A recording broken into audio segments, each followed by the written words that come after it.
I do get to do some pretty cool stuff talking to people, and it's no secret that I'm a fan of the cars. And this gentleman here we're about to talk to, there's a lot going on here with this car behind us and some others, and we're going to enjoy our conversation now with Rick Martens. Thanks so much for giving me your time here. Oh, thanks for having me, Dave. I'm honored. Yeah, you're welcome. This is a cool shop. As I was pulling up here, I'm looking and I'm like, wow, that's cool, because you had the garage door open and everything, and we pull up here and we see the Mustang and the Fairlane, and now here we are, and Jay Leno is going on in the background there. So when did cars at a high level, I guess, or what was your first time that you were attracted to the car thing? Honestly, from birth. Yeah? Why? My dad's always had something. Yeah? Always. The most memorable one would be his, he had a 65 Mustang convertible. Yeah. And he was a young man, young family, me and my sister Marie. And we lived on Eastwood, which is behind No Frills. Oh yeah, right. And he didn't have a pile of money to spend, and he dabbled in mechanics in the military, and so he knew his way around a car, and he found this Mustang, and the guy said, I promise you, it's all there. You just have to put it together. So this thing shows up on a trailer, and I can remember it. Like milk crates and bushel baskets full of parts. Is that right, eh? And it took him about 2 years, but he put it together, and he painted it candy apple red. It had a white interior. It had a 289. If you just touched the key, it fired. And that's it was awesome. And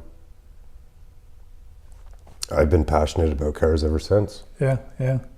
And that journey is, well, there's always stories attached to the cars. We were just talking in your kitchen before we fired this up. There's always a story to the car and the learning process and where it came from, etc.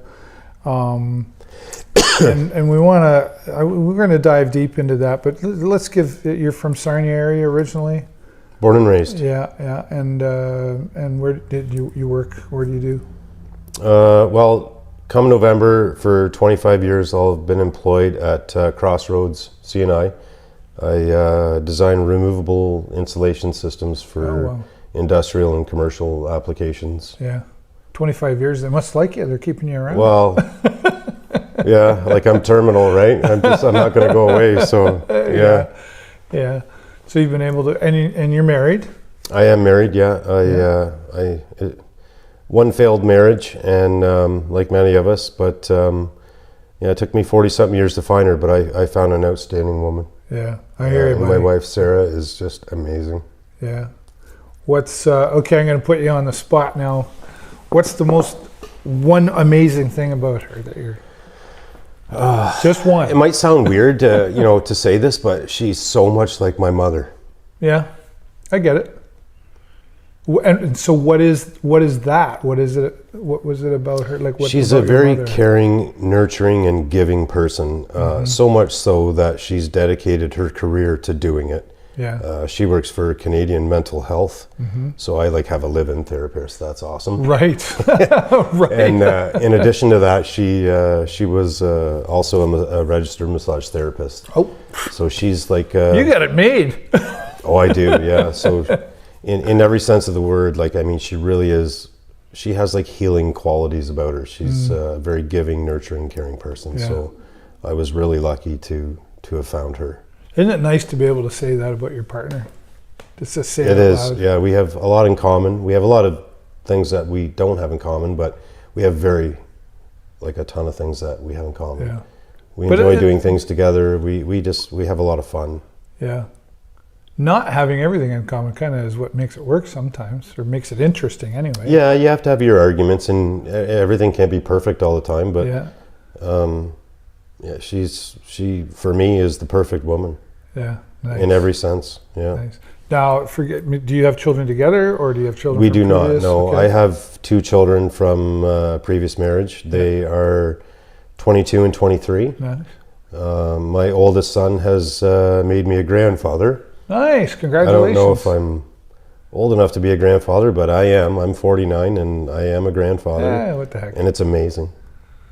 He's the perfect little baby. He's so awesome. Yeah. You mentioned that. Well, let's go in that direction now that you've brought that forward. That your grandson has really done some things to you in a positive way. Can you share what that is? Well, I used to just think that, showing emotion made you weak. Mm-hmm. I never had a problem displaying any anger or anything. That was fine. But to cry or something like that, that was just out of the question. I don't know why I think that way. I think maybe a lot of men do. But watching both my sons be born, that did something to me. Mm-hmm. And my grandson has... it's given me an opportunity to, now that I'm a little older, a little wiser, I can see where I could have done better, Yeah, sure. And I have an opportunity to do that again. Yeah. So how old is he? he's coming up on 5 months. Wow. He's really advanced. Like if you just put your hands under his armpits, just kind of help him balance, he can stand on his own. Is that right? He can pick his head up. Like at 2 months, he had his head, looking around doing stuff, and it was like, don't you have to make sure their head is secure? Yeah. But he was flopping around. He's so curious about everything. He's just like a sponge. He absorbs everything. What's his name? His name's Jax. Jax. Nice. Jax Daniel Martens. Yeah. Nice. Daniel, after his uncle that he will never get to meet, unfortunately, he passed away in a construction accident. So it's pretty cool that he has his middle name. Mm-hmm. And I'm not really sure why they chose Jax, but it fits. Yeah, it just seems right, eh? Yeah. How you doing, Jax? Hey, buddy. He's awesome. He's got blue eyes. He's just the cutest little baby you've ever seen. Yeah. He's so good. He's not loud. He doesn't complain or anything. He's just, you hardly know he's there. He's awesome. Yeah. So you're looking forward to more time with your grandson, and you're thinking about the possibilities of the things you can do together? I joke with my daughter-in-law. I said 4 or 5 is old enough to drive this, right?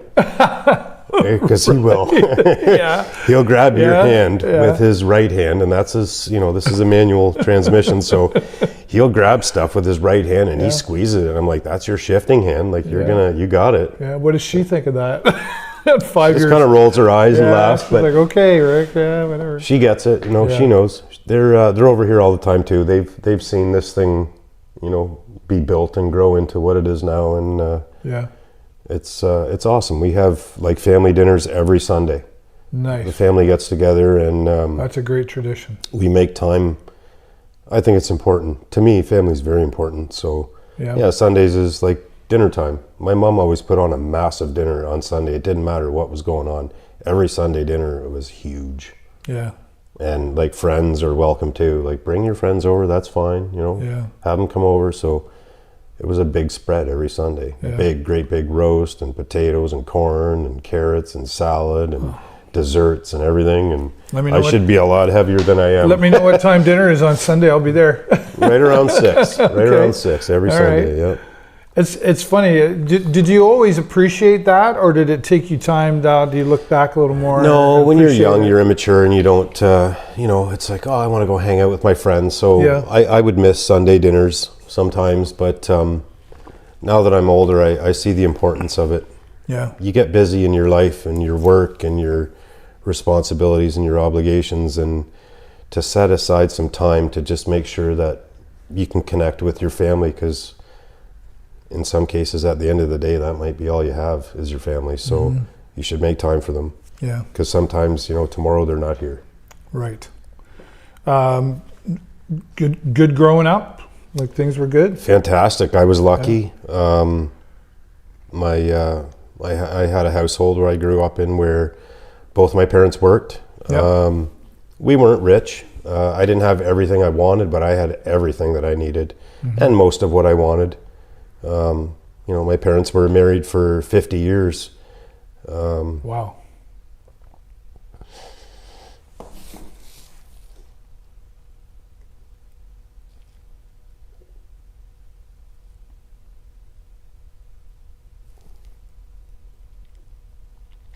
My mom passed away shortly after the 50-year mark. Yeah. You were close with her? Yeah. That's a tough one, eh, when we lose a parent. Yeah. What was you talked about your wife reminding you of your mother, like that was the nurturing side and the supportive side. Your mother worked then too, like beside, or was she the stay-at-home mom? She was a career hairdresser from a very young age. Wow. And she owned a number of her own businesses. I think the biggest one she ever had was, it's actually Village Gardens now. So back in I'm going to say in the 70s, it was called the Clip and Curl. Oh, wow. And that is today the Village Gardens. Oh, I had no idea. Oh, wow. So that was, I guess my grandmother started it, and then one of my aunts took it over, and then my mom took it over. And it was called the Clip and Curl. Yeah, that's a new one on me. There you go. I wonder if anybody out there watching remembers that one. And then your dad, what did he work at? So he started out at Gliss. Oh yeah. And I guess times got tough. He got laid off, and they struggled financially. Yeah. Which in most cases usually deteriorates a marriage to the point of divorce, but somehow they figured out a way to make it work. And I had some issues growing up. Yeah. Learning difficulties, and like I have ADHD and stuff like that. So they would bring me to, I think it was called like the Children's Center or something like that. It was on, it's kind of in the south end of Sarnia. But my parents were bringing me there to like figure out ways, like what would be better and more effective ways for me to learn and absorb, stuff at school or whatever. And because they put so much time and effort into that, it was just a luck thing, really. My dad met this gentleman there, and he said, "You're looking for work?" And my dad says, "Yeah, absolutely." And he says, "Well, there's a position that's going to open up at Shell. Like you should, with your experience, you should apply to that." And he became a purchasing agent at Shell, and he worked there for many, many years. And he's obviously retired now, but he earned he had a good career there. Yeah, yeah. What's you talked about your mom and the things you learned from her. What I don't know if Dad's going to watch this or not, but they'll be watching it. Yeah, for sure. Okay. What's something that you really learned from your father that really stands out for you? Where do you start? My dad's my hero. Yeah, why is that? The things he's gone through in his life and overcome. Mm-hmm. He's the strongest. He's the strongest man that I know. Yeah, yeah. That's cool. My hero. Yeah, that's cool that you can say that. It's and then let's circle all back around to the cars, right? Was it your dad that taught you how to fix things and absolutely change the distributor cap and all that sort of stuff, change it, whatever? Absolutely. Yeah. Unfortunately, I mean, I don't know half of what he's forgot. Yeah. But I belong to both of the car clubs here in Sarnia, Retro Car Events and the Sarnia Street Machines. Yeah. And I've been really fortunate to meet some really awesome people in both of those groups. I know, right? And they're so willing to help, and they just bend over backwards for you, like time and time again. Like it's a real community, isn't it? Absolutely. Like it's unbelievable what people will do for you because you're involved in this hobby.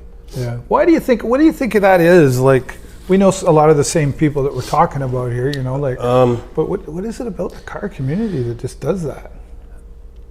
my kids used to, like, I got some stuff on the wall there, number plates and stuff. My kids used to, both of them used to race competitively, and it was very similar there too. Like, if your kid broke at a race, right?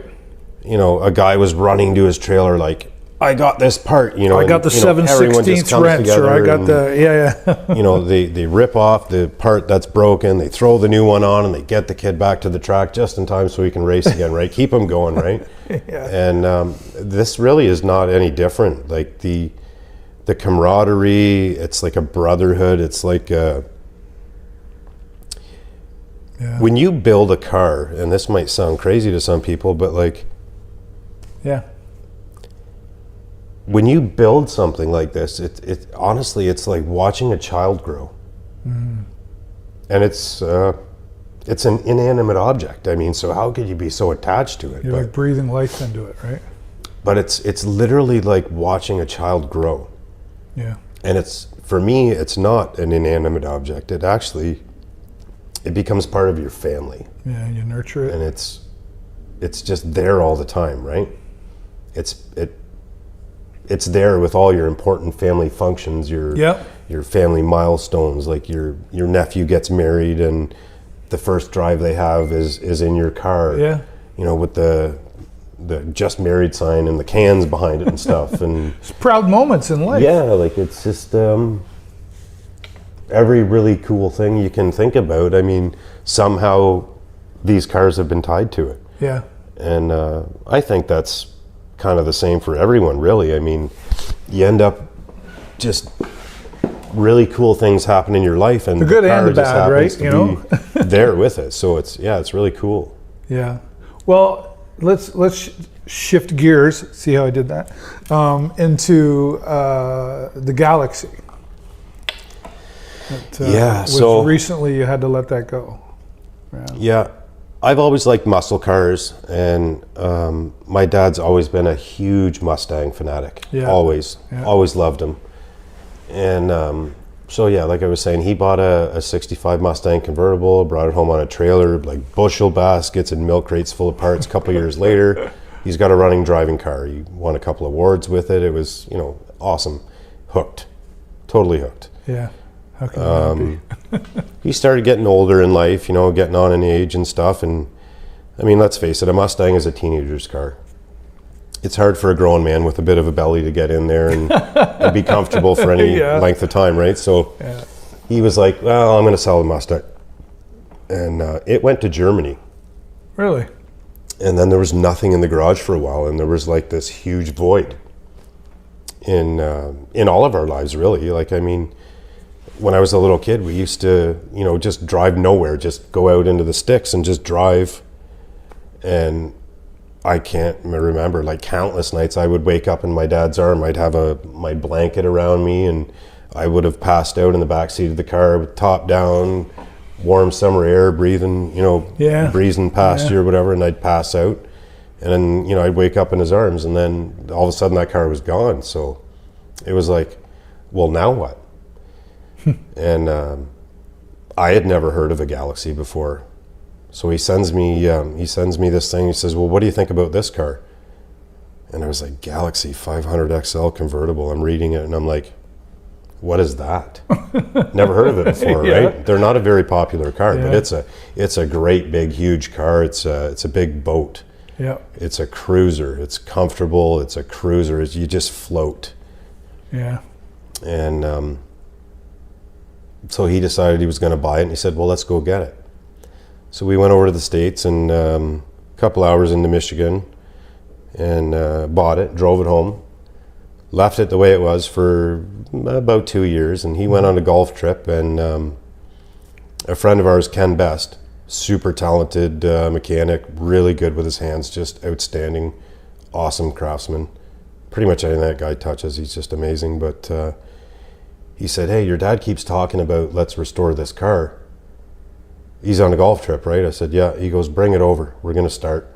And then he can't say no. Every single nut and bolt come out of that car. The only thing we did not do is separate the body from the frame. Wow. Being that it was a convertible, I guess that's a task.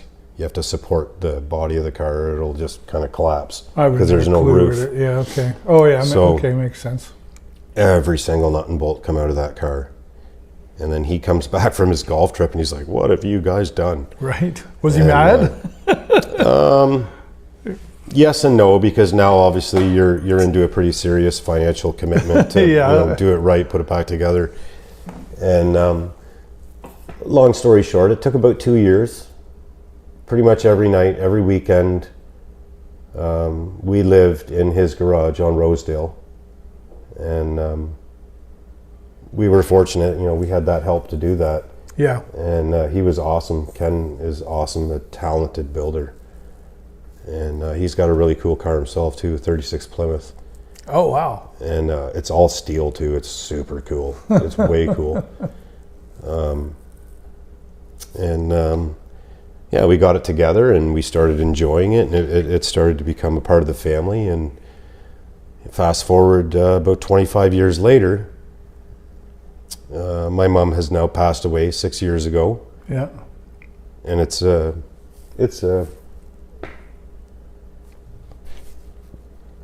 bittersweet reminder of my mother. Yeah. So he didn't really touch it too much. Okay. I did. At the time, that was, it was the only car that he had. The Fairlane and this, these other two Mustangs came later, but he just had the Galaxy, and I was happy to drive it and show it, and I was proud of it. Yeah, yeah. Well, you say it became a part of the family, right? And it shared those experiences with you, and it's like I say, it's an inanimate object, but it's not. Mm-hmm. You breathe life into it, and it's probably the memory attachment, right? That makes it, I think, real. Mm-hmm.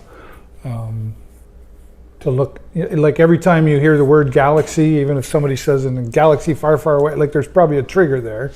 Yeah. Galaxy, and you're gonna go, oh, I remember the time, and I remember like even now sharing the story, right? I'm sorry. Yeah, I get emotional. It's okay about it. No, it shows true to who you are and the importance of it, right? But you had to recently he decided finally, like maybe it was time to let go of it. Yeah. It was too painful for him to drive it. Mm-hmm. Him and my mom used to go on tours all the time, and it was something that they enjoyed doing together, fries under the bridge or just a tour wherever. Yeah. And like I say, he didn't really touch it a whole lot after she passed away, and that was like 6 years ago. So it's pretty much, the only miles that got put on it after she passed were the ones that I did. Yeah. And I was proud to show it. I mean, I helped build that car. Yeah. That's a cool story. And he wants to leave me a car, and he wants to leave my sister a car. And then he bought this Fairlane, and I grabbed onto it. Yeah. I was like, this thing is super cool, right? Yeah. And then the Galaxy just kind of got pushed over to the side a little bit. And, the Fairlane was getting all the love. And my sister loves the car, but it's not really what she wants. So pretty much the only people that want it are, like my nephews and my niece and, my own two sons, but none of them are in a position to have that car. You can't just leave it. You can't leave it sit outside, and they demand constant maintenance. Mm-hmm. So they're not really in a position at this stage in their life to have something like that and be able to care for it properly. So he's held on to it for a long time, and I said, do you want me to put it up for sale? Like, I'll advertise it, and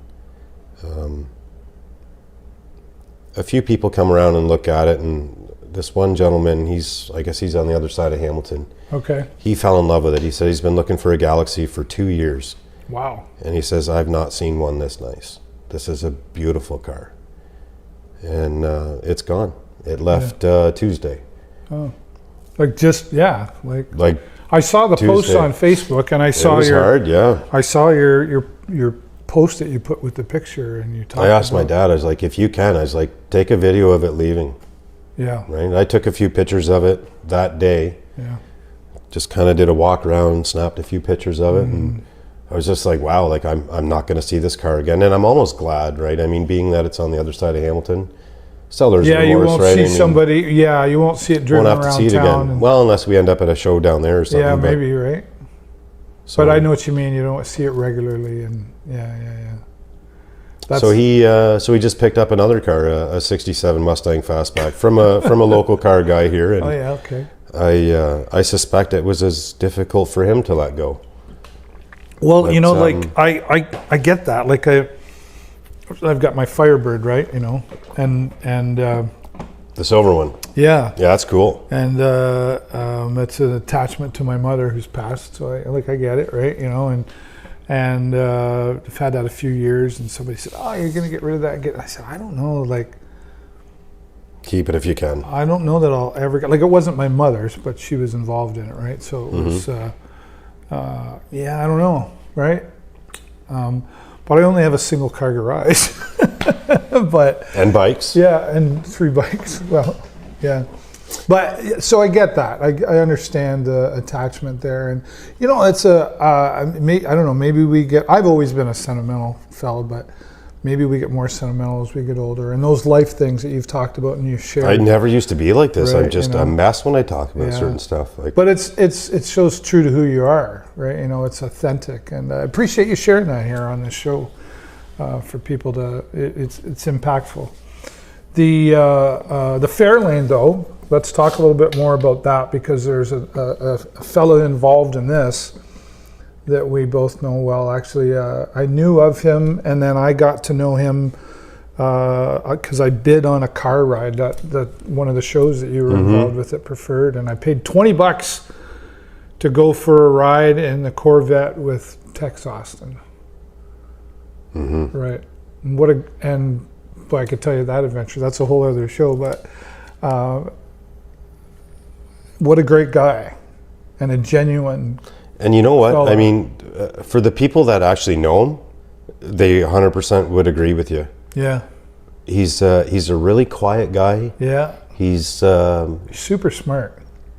that doesn't describe it good enough. Like he is an intellect when Yeah. it comes to vehicle. Well, pretty much anything. He's so thorough and Yeah. so detailed. Yeah. I'm not sure why he decided to do what he did for me, but we raced the car, and I mean, I beat it hard. And Where I did was, you race it? The Glenn Jackson Memorial thing. They do it once a year at Graham Bend. Oh, is that right? I've never been there. I have, And have to get there. I love racing. It's so cool, but you got to have something that's fun. And I mean, Mom's minivan was faster than this thing.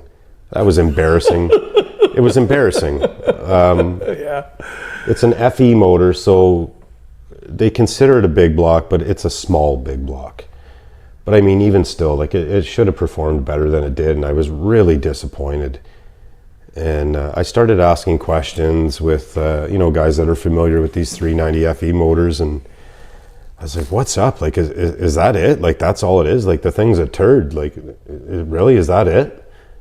And they're like, "Well, what did you do?" And I was like, "Well, it was 16.1 at 85 mile an hour." And they're like, "Oh yeah, there's something wrong with it. What gear do you have in it?" And I was like, "It's a 373 gear, 4-speed top loader, and it's a 390." And they're like, "Oh yeah, no, something's wrong." So we started disassembling and investigating, and it became very obvious why it was so slow and why it wasn't performing. There was a bunch of issues. The gentleman that built this car, he put I believe it took him 10 years, and he went as far as finding like date code correct parts. Oh, wow. And Tedious stuff. yeah, so like finding some guy that has the correct exhaust manifolds with the right numbers on them with the date codes and stuff, because that's what would have been on the car when it rolled out of the factory. That's how far the guy went with this car, and I've kind of butchered it, I guess, in that sense, because we have turned this stock 390 into a monster. Well, not we, Tex Austin did, and I'm not really sure why he decided to do this for me, but I'm eternally grateful. Yeah.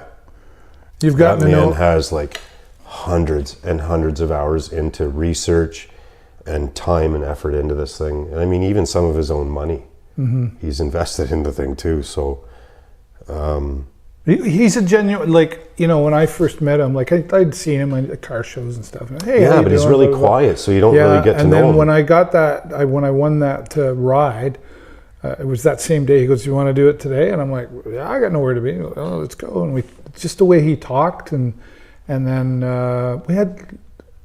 we had some fun. Well, and then he let me drive that Corvette back, and he was like, "Do you want to drive it?" And yes. I mean, duh. But it was like, really? You're going to let me? And he just said, you know, like, you seem like if a decent he has guy. any trust in people, I think he's like that. He's like, don't be an idiot. You know, like, and I was like, it was like he just gave me the golden ticket to the Willy Wonka factory that day. Yeah. And, you know, and then we talked about his cars and stuff. Yeah, it was just, you really get at least I did. I got a vibe off of him that was genuine, heartfelt, and was pure, what I call platinum giving. Like he just wanted to because he just wanted to. He wasn't looking for anything in return. He has a genuine passion for cars. And like I say, he's an intellect. He's so detailed and so thorough. You know, he's made comments like kind of joking and stuff. He was always faster than his friends. I guess for like 10 years, he was like the track champion at Grand Bend. Oh, is that right? And that comes with a lot of like difficulties, right? People accusing you of cheating and stuff like that. He was really? just smarter than other people. He understood what parts to put together and do this and do that and the other thing. Like building this stuff, like, you know, you double check, triple check stuff, right? There's so much going on, so many variables. No, he like quadruple checks, 6 times checks it over. Like, did you do this? And that's what he's champions so do, though, thorough right? and so detailed, and he'll read up on every little like everything. The smallest little things. He'll spend hours researching it just to make sure it's perfect. And like I say, he's got hundreds of hours into this engine. Yeah. And it's insane. That's a pride thing, it probably scares for me. him too. Yeah. It scares me. I'm gonna have to get used to it. I'll be honest. I'm kind of embarrassed to admit it, but I've never had anything with that much power. It's crazy. Yeah. It's so loud too. It's crazy. But it's a joy to see. Well, and there's that life thing you talked about. You know, you say it's inanimate, but it's coming to life. There was a nurturing. There was people involved, and it's alive. Oh, it's alive. And it's really angry. Yeah. It's alive and it's really angry. Okay. Yeah. All right.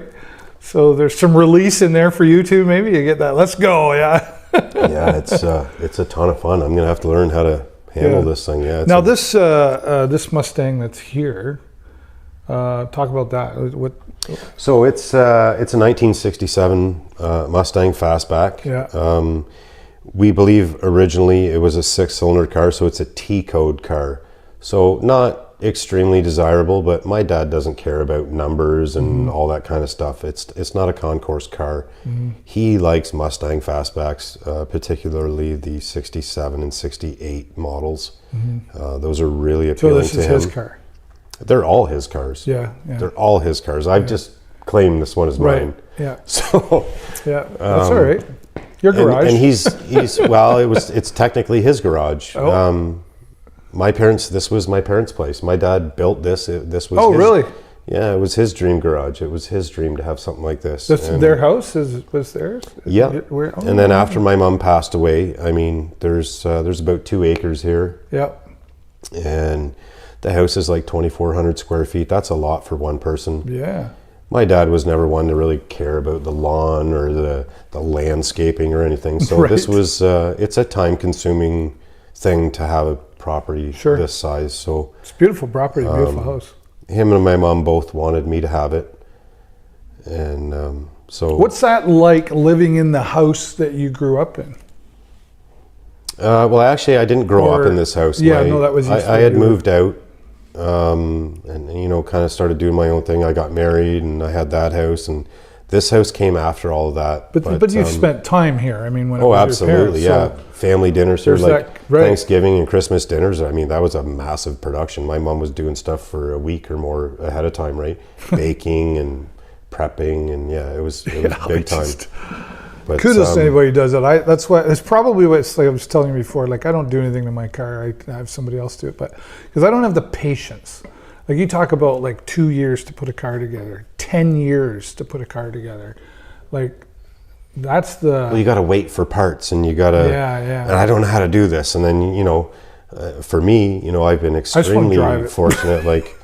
Like all these guys, like Tex Austin, Rob and Robin. Robin Marks was here tonight. I had an issue, and I was like wrapping my head, like, how do I resolve this problem? She's like, well, why don't you just do this? And I was like, I'm looking at her, and I'm like, and honestly, I mean, it was right there. All I had to do was look at it, but a different set of eyes. And it's like, well, why don't you just do this? I'm like, oh my God, you just saved me so much time. Oh, she's awesome. I had a great interview with her. Yeah. She's awesome. Robin is an incredible person. Yeah. And Rob and Pat and Keith and, Franco and Vince. And I mean, all those guys, the core people that do for Sarnia through cars, retro car events. Yeah. And take no credit. Like they don't want anything. They do it because they love it. They want to give the help. They want to do it, right? And that's that's part of Robin's story is retro because car they events. love it, and that's why I want to be a member of retro car events, and I'm also a member of the Sarnia Street Machines. I mean, and they're coming up on 40 years this year, 1985 to 2025. They've been a club for 40 next years month, June now. 22nd, I think, is that? June 22nd, we're going to pack that Canatera Park right full. We're hoping for the biggest one yet. And they come from all over. Like, I've been there. I usually try to go every year and walk. I'm wondering how many people we'll get from the States now. Things have gone a little different with all that kind of stuff. I don't get into politics really, but I know my dad doesn't like going over there too much anymore. He's worried that something might happen. Well, it's funny you bring that up because we were just over there on the motorcycles and we rode down to Mooseheart, Illinois. Plug for the Moose Lodge. If you don't Moose Lodge. I'm telling you, I will never give up my Moose Lodge membership because of what I experienced down there. But that was one of the conversations was like, because you hear the stories in the media, blah, blah, blah. You know what? And of course the Moose are going to be friendly because it's a fraternal thing, but all the way there, stopping over, you pull off have a bite to eat. I talk to strangers all the time, right? It was great. Some of them were apologetic. I'm really sorry, but it's like, don't worry about it. Like, and that's how I am. We're Canadian, but we're, you know what we are? We're just people. Yeah. We all want this. Down at the end of the day, we all want the same thing. We want to have a great life for us, and we want to have an even better one for our children. That's universal. So. Does any of that, like you say, you don't get into politics and we don't have to go down any rabbit holes. But well, I don't educate myself enough to really have an opinion, you know what I mean? Like, I don't think what's happening. Do you feel the tension though? Is there tension? Are we absolutely divided? Yeah. So, I mean, my dad follows it, pretty closely and, again, I consider him, he's my hero. He's the strongest man that I know, and he's the strongest and smartest man, wisest man that I know. He's taught me everything that I know. It takes me longer to catch on. Thanks, Dad, I'm trying. But, I always told my dad that the older I got, the smarter he got. Right. But he winters in Florida. I mean, why stay here with the snow and stuff, right? I mean, he can go there and golf, whenever he wants to. He's a golfer, he loves his golf, Is he any good at it? Oh yeah, he can smash a ball. Yeah, he's good. Yeah, but he follows this. You were saying he follows. Well, he felt uncomfortable. There was a few stories that when he came back, he was saying like he was in the clubhouse and you're out playing 18 holes. You're hot. You're a little hungry when you're done and thirsty. So he likes his draft beer or whatever. So he wanted to go have a beer and get like a BLT or something. And he went into the clubhouse and. He said very abruptly, he goes, I did not feel welcome, and I left. Is that right? And because they knew he was Canadian. Well, they didn't know he was Canadian. There was just comments being made about, you're coming down here, taking our tea times, you're eating our food, you're drinking our beer, you're in the way. And my dad was just like, I don't want to get into any issues here. And he just quietly just left. Yeah. So... yeah, he felt a little uncomfortable. That was in Florida. Mm-hmm. I guess it's pretty intense there in spots. So well, and it's a a big influential state like Texas would be too, right? You know, and deciding votes and all that sort of stuff. Florida. I Texas, don't and understand it. California. You know what I mean? Like, I don't worry too get much it. about it, Rick, because it's out of my hands. Yeah. Like, you know what I mean? Like, I care, but it's like I try to focus on what I can control. What's I that don't saying? like the word My mom control, used to but- say it all the time. God, give me the knowledge to Oh yeah, accept it's the things it's I the can't change and the sobriety, wisdom to know Alcoholics the Anonymous. difference or God something like grant that. me the wisdom to strengthen, and to know the difference. Yeah, Yeah, something yeah. like that. I forget. Yeah, that's right. But it's true, right? You know, like, I mean, you can. Well, I'll say the T word, Trump. You know, it doesn't matter. It doesn't matter, right? Ooh. But Yeah. it doesn't matter if you like him or hate him. He's the president. Yeah. So It is what it is. work with it, like somehow, right? And if it doesn't matter if you're a red or a blue or a green or orange, to me, it doesn't matter. Sure, does it affect things that are going on, but I just go, well, that's what's happened. I'm grateful that I have been given the opportunity and the privilege to be able to at least vote, and then I'll work with what comes along with it. And I try not to be. I'm like you though. I used to be really angry. Like I could, yeah. And I've come through a lot of that stuff.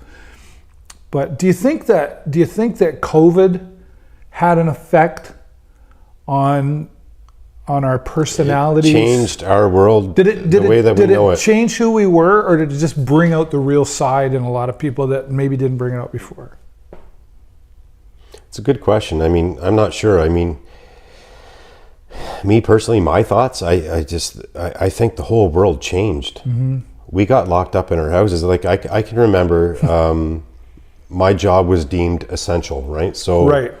I work in the oil and gas industry, Yeah. and that has to continue, right? Everything that we kinda need use energy. and consume is derived from oil and gas, right? So my job was deemed essential. So I remember we were given documents and stuff to put in our vehicle. Like if we were to get stopped, like I'm an essential worker, I have to go to work. But it was so right. weird, like driving to work and You were like VIP. not passing anybody on the road or not having anyone pass you. Like, Right. you know what I mean? It was so weird. It was like a ghost town. I was like, this is so Too bad you weird. couldn't have taken the Fairlane to work. Oh, I probably did a couple of times. Yeah. May as well, if it's nice out, right? Go for a Right. rip. But But that would have been different, right? I think it changed our world like forever. It's just different now. You know what I mean? People Are we more divided? I think so. Yeah. Like Yeah. it's weird. And I'm guilty of it too. My wife gets on me about it. You're on Facebook too much. You spend too much time on Facebook. But like, there'll be some of my nephews and whatever. They're obviously a whole lot younger than I am. But I've seen it where they're sitting in the same room, but they're texting each other. See that? Like there's what happened to communication? They're like, sharing a like funny talking, video. Yeah, like right? this. Right? Yeah. Yeah. It seems like that in some way is it's a lost art. Yeah. I had to The come art back of conversation. because during COVID, the show was more, I would do like 2 or 3 10, 15-minute interviews with, like local charities and stuff like that. And then it was like, there's no events going on. There's nothing for me to talk about. What am I going to do? So then I worked that and figured it out and did the live thing. And then when we were starting to come back out, it was like, well, this live thing's pretty convenient. Yeah. Like I could just do this interview with Rick and hey, here's a link and da da da da. But then, and I did that for a little bit, but then I came out and just like you said, it was like, wait a minute. There's still something about that belly to belly conversation that just makes it, I don't know if it's our brain Authentic. makes it more real, right? Authentic and real and sincere. The conversation is more sincere in person than it is. I can do a meeting over Zoom, but this is just better this way. We're in the garage where the cars are listening. We're in the garage. Yeah, I think my wife's getting sick and tired of it. I've been in the garage forever. Yeah. Well, let's shift. Thanks for sharing your opinion on that. Let's shift gears a little bit to your wife. Like, where is she in all of this car thing? Where is she in the garage? Well, she lets me buy all my car parts and she doesn't give me trouble. She lets me. Well, I mean, let's not kid ourselves. I mean, you don't put something together like this, and it's $10. It is an expensive hobby. For sure. You have to be realistic. I don't go to the bars. I don't. I come home and I live in this garage. Yeah. You know what I mean? If I'm not cutting grass or taking care of our property or doing whatever it is that she wants me to do in the house. Yeah. I'm at home. She knows where I'm at. She gets frustrated with me. Because I do. I live in here. Do you say I'll be there in 5 minutes and then show 3 up hours in 5 later, hours? She's like, "Are you coming in?" Yeah, no, but she's a good sport. She puts up with my bull. That means you're a shark, though. That means you're doing something. Like you're not just sitting out here. Like I have a goal in mind, and I've had a tremendous amount of help achieving that goal because there's no way I could do it by myself. Yeah. The support that I've had with like all those guys I was talking about, like Pat Tian and like Dan Logier and like Rob and Robin and Dan's Keith got and bragging Brian rights for his car too, and all those guys, like pretty much any person from retro car events, like you name all of them. Yeah, they've been in this garage and been helping me. Yeah. Every single one. And I'm sorry if I missed anyone. Yeah, no, because there's so many people that have helped me that I've probably missed somebody, but I do want to recognize and give kudos and a nod. Thank you everybody that's helped me get here. Like I'm so appreciative. This it just I can be a part of it too, and I want to be a part of it. So. It's fantastic. And is there a goal, like you talk about your children and grandchildren? I want my grandson to drive this. Yeah. When he's old enough to drive, I want him to be able to maybe take it to his prom or something. Yeah. And maybe that won't be the cool thing to do anymore. I don't know, but. Well, I don't know. What year is it again? It's a 1967. Yeah. So like he's almost 5 months old. I was born in '69, and that is old and cool, right? Well, they don't make anything that's cool anymore, right? This Mustang or whatever. So they don't make them like it's that. Yeah. When you like if you own a vehicle, a 2000 vehicle, that's a classic, or I don't know if it's classic or whatever it is already. Yeah, I think they say if it's right? 25 years or more, it is considered a classic. So I have a hard time wrapping my head around that. Yeah. Like my Firebird's a 98, and I remember driving down the road the other day, and Sweet Child of Mine, Guns N' Roses comes on. And that's from 87. And I'm like, yeah. And it was a nice day recently. I had the top off, and I crank her up, and I'm this is, and then it hit me. I'm old. That was 80. I said 90, but yeah, you're right. It's 87, and I'm like, wow. So when our parents were talking about the 50s and 60s, to us that was old. Now wow. And I grew up. But it's cool, I think. My parents, a lot of my friends tease me a little bit because I know all of the oldies. Yeah. That's what I grew up listening to. Me too. You walked into my dad's garage, you were listening to 50s and 60s music. Give me some Richie Valens, Buddy If you Holly, hopped into the, the some convertible. Hank Williams.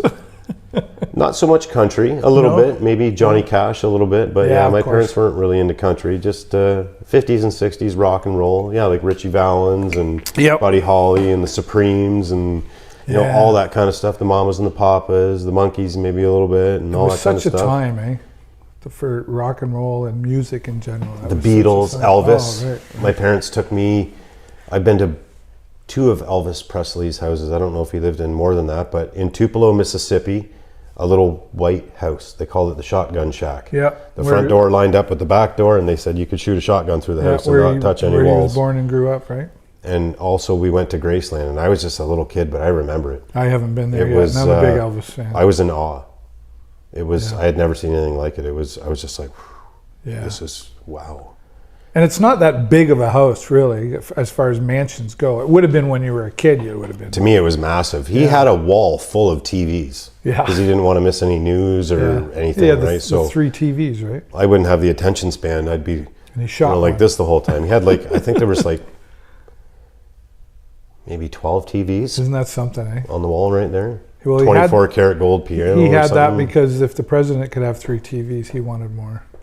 Yeah, well, he had the money to do it, I guess. Right, So yeah. do whatever you want when you got the We'll money. talk, and before we start sort of wrapping things up here, like, talk about traveling. Like, did you do family like you did that? Oh, yeah. But was that a regular thing, family vacations? Because you talked about not having a lot of money, but they made that happen for you. Yeah, like, I mean, I had friends that, you know, their parents, it was obvious they had way more money, you know what I mean? But like I say, we had everything that we needed. Yeah. And most of what we wanted. I mean, my parents they worked hard, and they made sure that they gave us every opportunity in life. And, you know, I'm thankful for that too. But my grandparents, my dad's mom and his dad, they had a place in Florida in Barefoot Bay. So from a very young age, every single March break, 2 weeks, down to Florida. Every March break. And we have some family down there as well. So it was awesome. Every March break, we got to go to Florida. Yeah. And it was you fantastic. could like mark that on the calendar. You'd look forward to that, eh? Absolutely, yeah. It was awesome, yeah. And my dad's a goer as well. Like he likes to have his fun too. So he was always taking us to like Canada's Wonderland or Busch Gardens. Oh, Busch Gardens. Or you know, Cedar Point. Mm-hmm.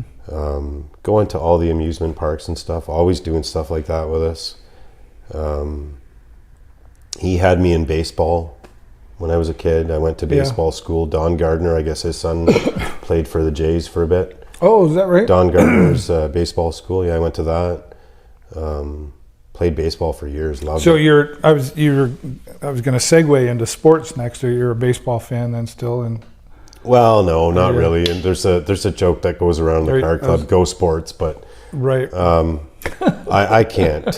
Like in the arena or the stadium or something, yeah, I would enjoy watching something, but to watch it on TV, it's just, I can't do it. So you're not crying right now as far as hockey goes?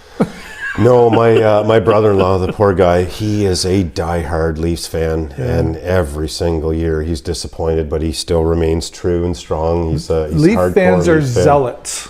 Do you know what a zealot is? They are a zealot. You Google this. A zealot is loyal to the bone. You can screw up all day long. Oh, I'm sure he bleeds still blue. Love you. He's such a Leafs fan. I'm sure he bleeds blue. I don't want to be around when they ever win the cup, because I think the CN Tower is probably coming down that day. I don't know if that'll ever happen. I don't know anything about sports, but I don't know that will ever happen. Hey, I work with the Sting, and I just joke around. I've been there 10 years, and I don't know how to spell sports. So, so you don't really care like who wins the cup or anything, or no, it'd be cool if it was a Canadian team. Sure, I'm a Canadian. I you know, may as well support a Canadian team for sure. Yeah, it'd be cool if the Leafs won it, but it seems like every year they just flop. Yeah. So I don't follow it. I don't know. We're just being honest here, folks. Yeah, don't attack us, but yeah. Yeah.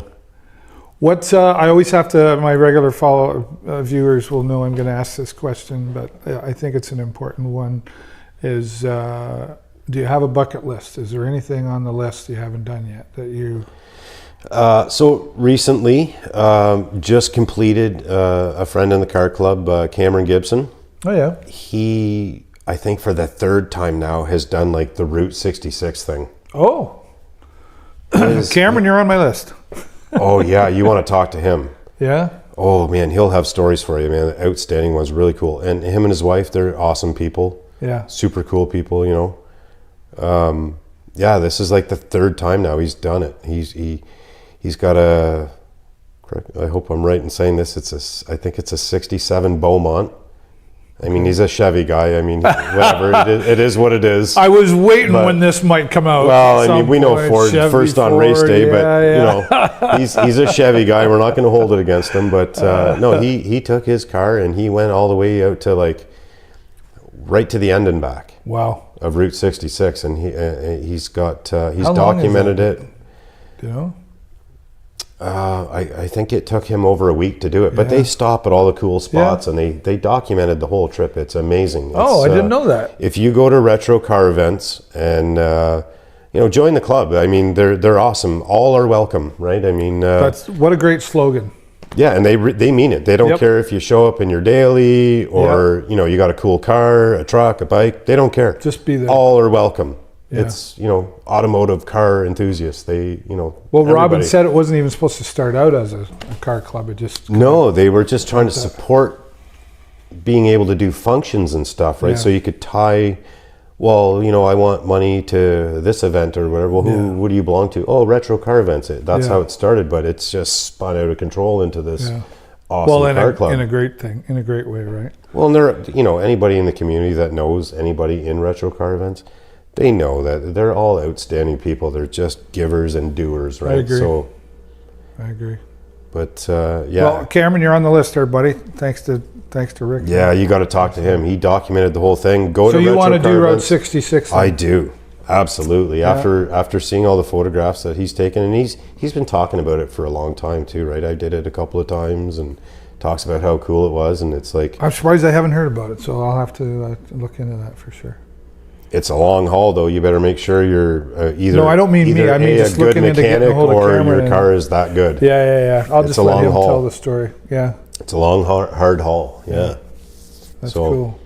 I'd like to do that. Okay. I want to go skydiving. I always ask the question, and I wanna do say, it. "You want to jump out of an airplane?" And I'm everybody's like, "No, you're terrified the of first heights. one to say." I'm terrified of heights. I want to do it too, but my wife's like, "Yeah, our life insurance doesn't." Why would cover you that." jump out of a perfectly good plane? But I want to. I want to. Because I want to feel as close to Tom Cruise as I can possibly be. Yeah. Yeah. Yeah.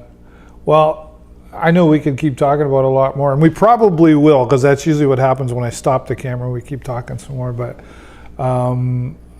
thank you so much. Thank you. for giving us some vulnerability. And sharing your make me cry on camera here and Well, get all that's emotional okay. about That's stuff. okay. Yeah. But I meant it. It shows true to the person that a person is to do that, and you've had some positive influence and changes in your life, and what's wrong with that? Nothing. I've been really So- fortunate. I'm really lucky. I have a fantastic family. Yeah. I have an amazing wife. Yeah.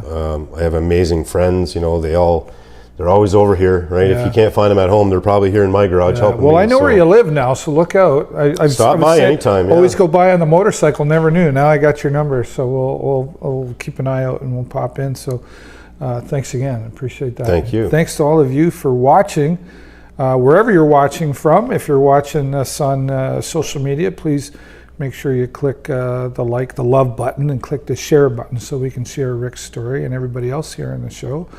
But as always, that's all the time I got for you this week. Have a great week and an even better week, and we'll see you next time right here on the show. Bye for now.